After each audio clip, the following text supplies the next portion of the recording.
Bienvenidos al podcast de economía e inversiones de Upside Capital. Revisaremos el rendimiento del mercado en Chile y el mundo y las principales noticias económicas y financieras que marcan la jornada.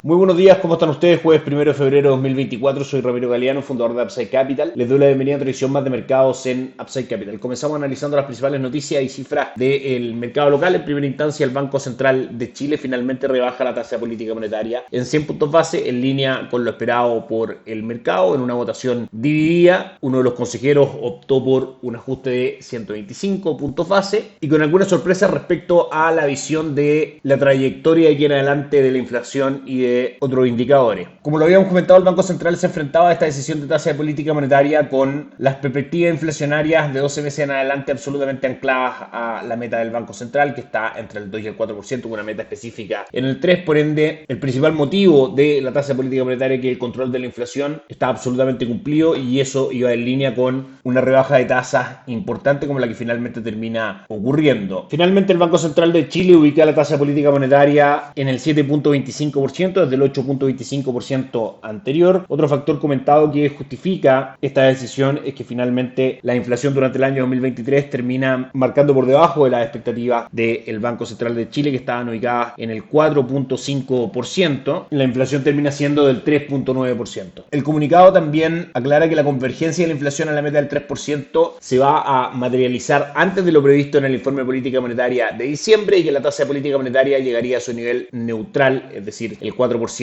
en la segunda parte del 2024. Como siempre, analizamos esta noticia respecto a el efecto en nuestra estrategia de inversión. En primera instancia, una excelente noticia para la renta fija local. Como sabemos, la relación es inversa entre el valor de los bonos y las tasas de descuento de los bonos, que a su vez están compuestas en gran parte por la tasa de política monetaria, es decir, este camino que debiese seguir la tasa de política monetaria de caídas sostenidas durante 2024 en base a nuestra estrategia de inversión en renta fija local para esperar un mayor valor en las estrategias, como decíamos, de renta fija y una caída sostenida, como hemos ido viendo durante los últimos meses en el retorno de fondos money market y en las tasas de depósito a plazo. Desde el punto de vista fundamental, claramente ha llegado el minuto de migrar de unos instrumentos a otros, por supuesto, evaluando siempre el perfil de riesgo de cada uno de los inversionistas, los horizontes de inversión del capital, etcétera. Es importante destacar también que, según el comunicado del Banco Central, por ahora no ven en el tipo de cambio, en las cotizaciones del dólar peso, un foco que impida que el Banco Central siga recortando la tasa de política monetaria de manera fuerte y sostenida. Recordemos que en un país importador como Chile, mientras el precio del dólar se mantenga alto y siga finalmente subiendo, eso es una presión alcista para los precios, eventualmente una presión inflacionaria. Sin embargo, el Banco Central no lo menciona en su comunicado y era un foco que el mercado estaba atento, puesto que representaba una preocupación en, como decíamos, la trayectoria de la tasa de política monetaria. El día de hoy el Banco Central publica el IMASEC del mes de diciembre, una mala noticia para la economía local. Se esperaba un crecimiento del 0.5% de la actividad económica, sin embargo muestra un decrecimiento, una contracción del 1% anual, terminando con un retroceso del 0.2% en todo 2023. Si bien es una noticia que puede impactar positivamente, por ejemplo, en el mercado de renta fija local, dado que al no haber actividad económica e incluso decrecimiento de la misma, eso claramente es un factor deflacionario, es decir, bajista para los precios, abriendo un poco más el campo de acción para el Banco Central para que siga rebajando la tasa de política monetaria. Sin lugar a dudas, a nivel agregado económico es una muy mala noticia y esperamos que tanto la rebaja de tasa de política monetaria como otros factores de índole estratégico y político pongan su atención y sus esfuerzos en ayudar a recuperar nuestra alicaída económica.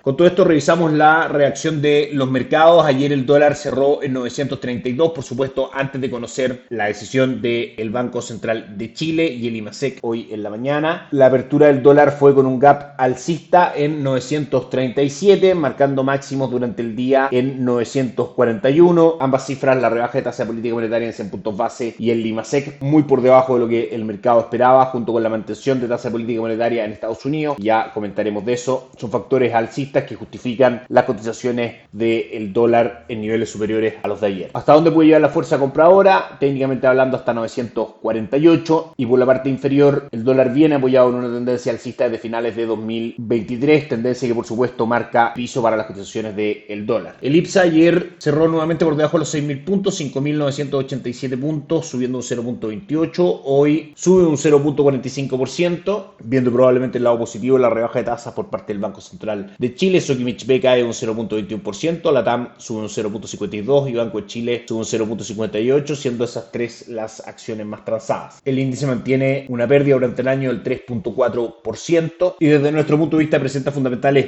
alcistas para 2024, ligados desde el punto de vista interno principalmente a este ciclo de recorte de tasa política monetaria por parte del Banco Central de Chile. Como decíamos, la decisión del Banco Central de Chile de rebajar la tasa política monetaria en 100 puntos base junto con el IMASEC por debajo de lo esperado, el índice mensual de actividad económica, fortalece nuestra estrategia de inversión en renta fija local, dado que, como decíamos, la caída en la tasa política monetaria arrastra a la baja las tasas de descuento de los bonos, haciendo subir su valor en el mercado y generando, por supuesto, ganancias de capital para quienes invierten en este tipo de instrumentos. Nuestra estrategia de inversión como tal, a través de Itaú AGF, fondo dinámico, fondo para inversiones de mediano y largo plazo. En cuanto a horizonte, el mejor fondo en su categoría en los últimos 2, 3, 5 y 10 años, sin descontar los costos. Mantiene un retorno durante el año del 0.39%, recuperándose una pérdida durante las primeras semanas de enero, básicamente cercana al 0.5% y un 1.82% de retorno mostrado en el mes de diciembre. Ahorro corto plazo y ahorro plus, fondos para estrategias de mediano y corto plazo, con retornos del 0.66% y 0.42% en el último mes. Y Money Market para estrategias de corto plazo mantiene su retorno constante en un 0.6% durante los últimos 30 días. Por parte de Principal AGF, mantenemos nuestra recomendación de inversión en las carteras de conservación de capital de renta fija local, conservación de capital a 6 meses, compuesta por Money Market 0.58% en lo que va del año, a 18 meses 0.52% en lo que va del año y a 36 meses 0.41% en lo que va del año. Ayer fue un día también muy importante para el mercado en Estados Unidos y para el mundo. Se llevó a cabo la reunión de la Reserva Federal, donde básicamente no hubo sorpresa en la decisión de tasa de política monetaria. Se mantuvo en el rango actual por cuarta vez consecutiva, rango que está entre el 5.5 y el 5.25%, el nivel más alto de la tasa de política monetaria en Estados Unidos durante los últimos 23 años. El foco estaba puesto en las declaraciones de Jerome Powell, el presidente de la Reserva Federal, y el contenido del comunicado de política monetaria, donde podemos extraer las siguientes conclusiones. Lo más relevante de las declaraciones de Jerome Powell finalmente es que descarta por ahora que marzo sea el mes indicado, según la Reserva Federal, para comenzar el ciclo de recorte de tasa de política monetaria, lo que no ocurrirá hasta que el comité haya ganado mayor confianza respecto a que la inflación se esté moviendo de manera sostenible hacia el 2%, que es la meta de la Reserva Federal. Desaparecen menciones a ajustes adicionales de política monetaria, es decir, se elimina por completo la posibilidad de que la tasa de política monetaria siga subiendo, algo que el mercado tenía descontado. Y finalmente las expectativas de rebaja de tasa para las próximas reuniones de la Reserva Federal quedan situadas de la siguiente manera. Para la reunión de marzo existe un 62.5% de probabilidades de que la tasa se mantenga en el rango actual, y para la reunión de mayo se espera que con un 61.9% la tasa sea rebajada al rango inferior entre el 5 al 5.25%. Si bien una mala noticia ayer en el corto plazo para los mercados, habría sido mucho más positivo que la Fed se mostrara abierta una rebaja de tasas en marzo. Esto hay que entenderlo en el contexto que hemos desarrollado de diciembre del año pasado. Básicamente, las condiciones macroeconómicas son de carácter expansiva en el futuro para Estados Unidos, de manera que tendremos al mercado descontando constantemente un mejor escenario en ese sentido en adelante para la economía, de manera que todas estas noticias de finalmente timing distinto al que espera el mercado respecto a la velocidad de la rebaja de tasa y a la fecha en que éstas se efectúen podrían provocar correcciones de largo plazo, pero los fundamentales de mediano y largo plazo son alcistas para la renta fija y para la renta variable en Estados Unidos. El día después de la Fed es un buen día para el bono del Tesoro de Estados Unidos. Su tasa de descuento cae aproximadamente 4 puntos. A 10 años cotiza en el 3.87%. Estados Unidos, que comienza sus cotizaciones luego de las fuertes caídas de ayer del Dow Jones un 0.82%, S&P 500 un 1.61% y Nasdaq un 2.23%, producidas principalmente por lo que comentábamos respecto a la Reserva Federal. Hoy tienen una jornada positiva con Dow Jones subiendo un 0.35%, S&P 500 subiendo un 0.58% y Nasdaq un 0.83%. Eso es todo por hoy, que estén muy bien, tengan muy buen día, nos encontramos mañana.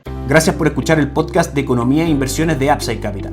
Te invitamos a visitar nuestro sitio web www.upsidecap.cl y contactarnos para brindarte una asesoría objetiva, sin sesgo y con una mirada global para tus inversiones.